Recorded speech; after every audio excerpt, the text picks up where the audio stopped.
शहबाज शरीफ से सरदार अख्तर मेंगल की लाहौर में मुलाकात हुई। तहरीक अदम एतमाद पर मुकम्मल इत्तफाक और यकसुई है, ये कहा गया शहबाज शरीफ की जानिब से। तहरीक अदम एतमाद के लिए पूरी तैयारी से मैदान में आएंगे। अदम एतमाद तहरीक के हवाले से इत्तफाक राय पाया जाता है। इस मुलाकात में अख्तर मेंगल की जानिब से भी ये कहा गया।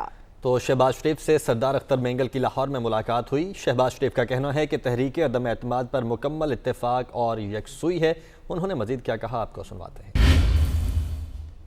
BNP मेंगल PDM का हिस्सा हैं, इस हवाले से हमने जो वोट ऑफ नो कॉन्फिडेंस का असूली फ़ैसला PDM ने किया है, इसके ऊपर मुकम्मल इत्तफाक और यकसुई है कि इंशाअल्लाह बदतरीन हुकूमत से छुटकारा हासिल करने के लिए जब भी हमारी तैयारी मुकम्मल होगी, कोई वली नहीं हूँ कि मैं आपको आज तारीख़ बता दूँ, लेकिन सब मिलके तमाम पार्टीज़ जो PDM में हैं, जो PDM में नहीं हैं, मिसाल पर पीपल्स पार्टी, सब इसमें शामिल हैं, अपना हिस्सा डाल रहे हैं। और जो ही हमारी तैयारी मुकम्मल होगी, आपको इंशाअल्लाह सबसे पहले इत्तला दी जाएगी। जिस सिग्नल की आप बात कर रहे हैं, 22 करोड़ आवाम ने ये सिग्नल दे दिया है। हम सियासतदान हैं, कोई रेजिमेंटेड पार्टी तो है नहीं कि हम डंडे से एक मुशावरत से मामला चलते हैं। गिव एंड टेक होता है, बैठ के बात होती है। वोट ऑफ नो कॉन्फिडेंस के हवाले से,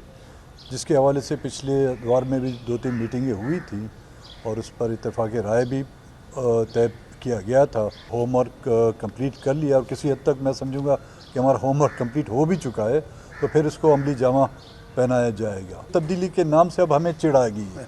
अब तो मैं ये कहूँगा कि उस बला से किस तरह छुटकारा हासिल किया जाए, तो ये लफ्ज़ है, क्योंकि तब्दीली जो यहाँ पे आई इससे सिर्फ तबाही आई है, तो इस मेरे ख्याल में छुटकारा लफ्ज़ बेहतर रहेगा।